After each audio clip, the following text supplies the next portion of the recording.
할렐루야. 네. 네, 안녕하세요. 저 긴 방황 끝에 이제 성도님들이 많이 기도해 주시고 권면해 주셔서 주님의 몸된 주나임 교회의 지체로서 함께하게 된 이종인이라고 합니다. 저는 오늘 이렇게 기초반 훈련이 끝나고 제가 적성한 간증문을 이제 성도님들과 나누기 위해서 올라왔고요.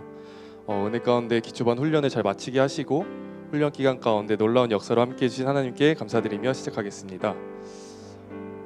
먼저 저에 대해서 조금 설명을 드리자면 저는 모태 출석으로 이제 교회에 가까이 살면서 매주 예배도 드리고 훈련도 받으면서 자라왔습니다. 그러다가 이제 고등학교 때 교회를 옮기게 되었는데 그 옮기는 과정에 있어서 그 학생부 공동체에 좀 속하는데 어려움을 겪게 됐어요. 그러면서 저는 이제 학생부 예배를 이제 포기를 하고 이제 어른 예배, 대예배를 드리게 됐습니다. 이제 대예배를 드리면서 제 그 학생으로서 그 좀 어린 나이에서 그 영적 수준을 넘어서는 말씀들을 듣게 되고 또 제가 공동체에 속하지 않았다는 그런 안일한 마음이 좀 있다 보니까 예배 생활이 점점 좀 형식적으로 변하게 되었고 종교적인 이벤트로서 계속 그렇게 지내게 되었습니다.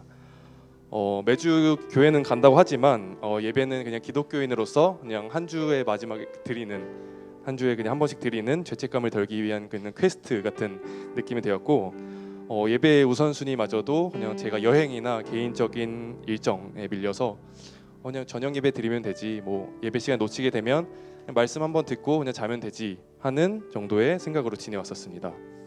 그렇게 지내다 보니 한 10년 정도의 시간이 지나버렸고 이제 회사를 다니기 시작하면서도 주말은 그냥 제 육신의 회복을 위한 시간으로서 보내고 있었습니다.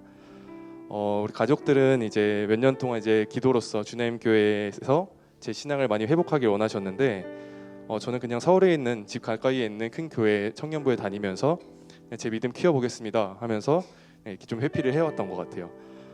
신앙의 본질이나 예배 본질을 생각하지 않고 그냥 교회에 대한 그 물리적인 거리 그리고 외부의 환경들로 제 신앙을 회복할 수 있을 거라고 생각했었습니다.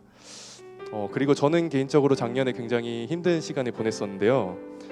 회사에서 이제 좀 악명이 높은 상사를 만나게 되면서 자존감이 굉장히 많이 낮아지고 생각 자체가 매우 부정적이고 비관적이고 좀 우울한 생각을 가지면서 그렇게 몇 개월을 지내게 되었습니다. 그렇게 같은 부서에서 같이 힘들어하던 선배는 이제 휴직을 하게 됐고요. 저는 이제 혼자 남게 되면서 더 깊이 빠져들어서 정신과 상담을 받고 이제 약을 또 처방받아 먹으면서 하루하루를 그냥 겨우겨우 버텨왔던 시간을 보냈었습니다. 그 당시에는 하나님 저 너무 힘들어요. 하나님 나 이걸 어떻게 극복하면 좋을까요? 라고 생각이 들지도 않았어요. 그냥 세상적인 방법과 생각으로서 이걸 해결하려고 했었고 그냥 하루하루 발버둥치면서 살아왔었습니다. 그런 상황에서 저는 이렇게 2주에 한 번씩 격주로 이제 주나임교회에 오면서 예배를 참석하고 있었는데 그 당시에 제 상태로서는 이 예배를 감당하기가 굉장히 힘든 상태였어요. 이제 특히 목사님 말씀을 제가 좀 많이 견디기 힘들었었는데 그 이유가 우리가 흔히 팩트폭력이라고 말하는 것처럼 저에게 굉장히 찔림으로써 굉장히 강한 터치로서 다가왔는데 그 당시에 제 상태가 너무 불안전하고 안 좋았기 때문에 목사님이 말씀해 주시는 그리스도인의 행동과 그 예배를 어떻게 드려야 하든지 이런 진리의 말씀들이 제게는 굉장히 찔림으로 다가와서 뭔가 마음이 힘든 상태에서 받아들이기 굉장히 어려웠던 것 같아요. 근데 이게 시간을 지나서 생각을 해보니까 그냥 제가 영적 상태가 문제였던 것으로 생각이 들었고 제 영적 상태가 굉장히 연약하고 많이 무너져 있는 상태여서 어떤 말씀이어도 저에게는 굉장히 크고 찔림으로 다가왔던 것 같습니다. 그렇게 육적으로도 영적으로도 많이 지쳐 있고 낙담하던 시절에 그때 폴킴 선교사님이 오셔가지고 이제 예언 기도를 해주시는 시간이 있었어요. 그 당시에는 제가 이제 주말이었고 다음날 출근을 해야 돼서 빨리 서울로 돌아가서 쉬고 싶다. 자고 이제 다음날 또 출근을 준비해야지. 그래서 빨리 가고 싶은 마음이 컸었는데 그날 폴킴 선교사님이 예언 기도 드렸을 때 너는 베드로와 같이 사람을 낚는 어부가 될 것이라고 말씀해 주셨고 하나님 말씀에 순종하고 겸손하게 나아가면 주님께서 형통케 하실 것이다 라고 말씀해 주셨습니다.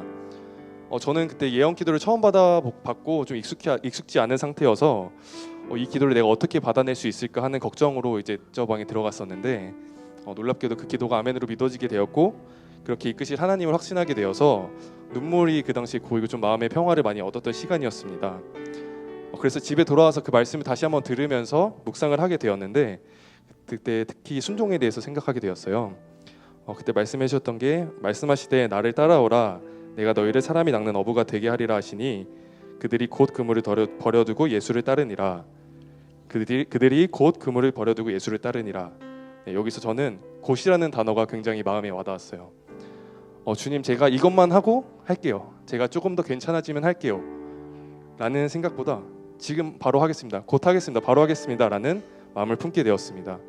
그래서 그런 마음을 가지고 이제 주나님교회에 등록을 하게 되었고 기초반을 시작으로 훈련을 시작하게 되었습니다. 6주간의 기초반 훈련을 받으면서 그리고 주나님교회에서 예배를 드리면서 제가 변화되고 은혜를 받았던 점에 대해서 하나씩 나누고자 합니다. 먼저 하나님께서는 제 아주 작은 결단에도 굉장히 큰 은혜로 함께해 주셨습니다.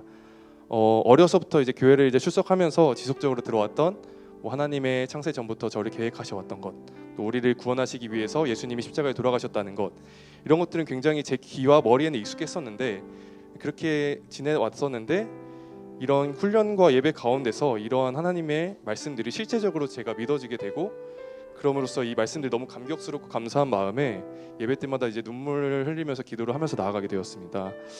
그래서 저도 이제 기도를 하면서 이게 내가 자라오면서 굉장히 많이 들었던 말씀들이지만 계속 새롭게 해주세요, 새롭게 해주세요. 이 말씀이 익숙하지 않고 계속 새롭게 내 마음에 다가오게 해주세요 라면서 기도를 하며 나아가고 있습니다. 그리고 저는 이제 주일뿐만 아니라 제 삶 속에서 주님을 주인으로 모시고 말씀과 기도로서의 삶의 예배를 드리기로 결단을 했습니다. 이런 결단을 하게 되니까 세상적인 것들을 자연스럽게 하나씩 내려놓게 되더라고요. 그중 하나가 이제 술을 끊기로 결단하게 된 것입니다. 사실 술을 끊기로 결단하면서 굉장히 두려운 것들이 많았어요. 이제 친구들과의 그 즐거운 자리들, 친구들을 잃을 것도 두려웠었고, 이제 회사 일을 하다 보니까 회사에서의 저의 좀 어려운 상황들이 생기면 어떡하지, 난처한 상황들이 생기면 어떡하지 하는 생각들이 있었습니다. 근데 제 걱정이 되게 어떻게 보면 되게 부끄러울 정도로 아무 일도 일어나지 않았었고요. 하나님이 오히려 이런 마음을 주셨던 것 같아요. 종이나 내가 너를 왕따시킨다고 했었나? 내가 회사에서 너 이렇게 뒤처지게 만든다고 했었나? 아니야, 그냥 나랑 조금 더 시간을 보내자. 조금만 나랑 좀 더 가깝게 지내자라는 마음을 주시면서 네, 그렇게 하나님과의 시간을 보내기를 결단했습니다. 제 생각은 굉장히 부족하고 한계가 있었고 굉장히 세상 것을 읽기 두렵다는 그 생각으로 꽉 차 있었는데 하나님께서는 이런 마음으로서 확신을 주심으로써 저의 아주 작은 결단이더라도 잘 행할 수 있도록 은혜로서 함께해 주시고 계십니다.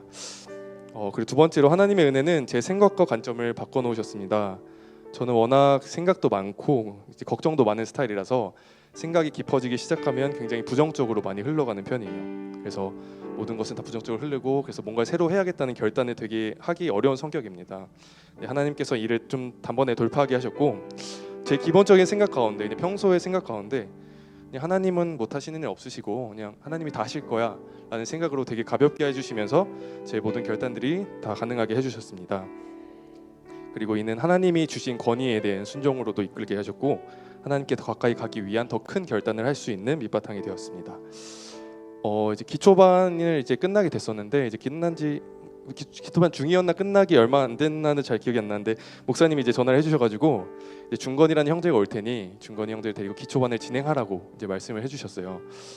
사실 기존의 제 인간적인 생각으로는 저 기초반을 이제 막 끝냈는데 제가 누구를 가르치니까 제가 어떻게 이 영혼을 제가 어떻게 케어할 수가 있겠어요. 저도 이제 커가는 사람인데 라는 생각이 들었을 텐데 그냥 전화 받고 네 알겠습니다 했습니다. 네, 짧은 통화였는데 그냥 듣자마자 제 마음속에는 그냥 하나님이 하실 거야, 나는 열심히 기도만 하면 되고 열심히 준비하면 돼 라는 생각이 들면서 인간적인 부담이 사라지고 이제 영적인 부담을 가지고 더 열심히 말씀으로 기도로서 준비할 수 있게 하셨습니다.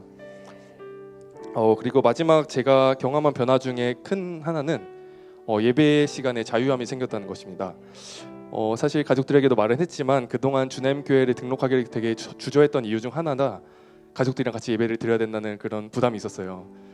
나는 자유롭게 예배하고 싶은데 가족들이 있다는 생각이 되게 좀 부끄러웠었고 그래서 저는 그냥 혼자 큰 교회에 가서 내가 혼자서 자유롭게 예배를 드리면서 내 신앙을 키워가야겠다고 생각했었는데 기초반과 이런 킹덤 훈련을 들으면서 내가 누구한테 예배를 드리는 것인가에 대한 근본적인 질문을 하게 되었습니다. 그래서 예배의 유일한 청중은 하나님이시라는 것을 다시 한번 고백하게 되었고 하나님께서 유일하게 예배를 받으실 분이고 저의 찬양과 영광을 받으시기 합당한 분이시라는 것을 알게 되었습니다. 그래서 이러한 말씀이 제 마음 가운데 세워지다 보니까 예배 가운데 온전히 주님께 집중할 수 있게 되었고 주변의 상황이나 주변에 누가 있든지 신경 쓰지 않고 자유하게 예배할 수 있게 되었습니다. 그래서 이렇게 제가 평일날 기도에 나와서 이렇게 기도도 드리고 금요 예배도 드리고 하는 것들이 이제는 예배가 되게 기다려지고 사모하게 되는 단계까지 오게 되었습니다. 훈련 가운데 말씀이나 뭐 예수님, 신앙생활, 교회 등 제 눈에는 되게 익숙한 텍스트들이었는데 이 말씀이 살아서 제게 역사하셨고 이를 통해서 제 삶의 변화는 정말 짧은 시간이지만 되게 크게 다가왔습니다. 그동안 주나님께서 얘기했던 새로운 시즌이나 돌파라는 의미를 사실 잘 깨닫지 못하고 있었는데 이제 실제로서 좀 깨닫는 시간이었습니다. 과거 일에 과거 상처에 연연하지 않고 리셋해서 온전히 주님께 나아갈 것을 선포합니다. 네, 훈련을 통해서 경험했던 돌파가 계속적으로 제게 임할 것을 선포합니다. 네, 시즌 2에서 멈추지 않고 계속 나아가겠습니다. 네, 앞으로 주나님 공동체 안에서 예배로서 말씀으로서 더욱 커나갈 것을 더 커나갈 수 있도록 많은 기도 부탁드리고 제 삶의 예배에서도 주님과 더욱 가까이 더욱 긴밀한 관계를 맺을 수 있도록 무장해 나가겠습니다. 감사합니다.